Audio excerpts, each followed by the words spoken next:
Բարի սիրելի հայրենակիցներ, ինչպես եւ կանխատեսվել էր, վերջին 4 օրերին մեր երկիրը գտնվում է սեծովյան բավականին ակտիվ ցիկլոնի ազդեցության գոտում, ինչի արդյունքում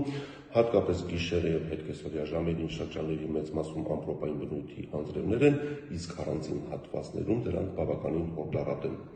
Մինչև հուլիսի 8-ը ներառյալ այդ ցիկլոնը կշարունակի պտտվել մեր տարածաշրջանի վրա, ինչի արդյունքում կրկին հատկապես գիշերը եւ հետկեսօրյա ժամերին շրջանների մեծ մասում սպասվում է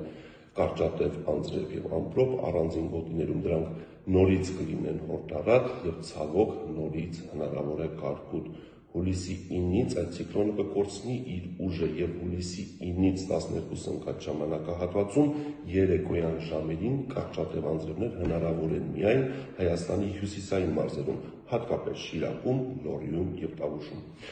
Մյուս շրջաններում տեղումները կդադարեն։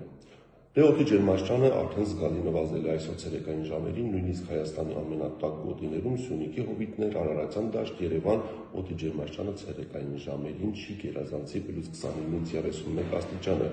բայց հուլիսի 9-ից 11 ընկած ժամանակահատվածում այդ հյուսիս-արևմտյան հոսանքները կփոխարինվեն հարավ-արևմտյան արևադարձային տաքոթային հոսանքներով, ինչի արդյունքում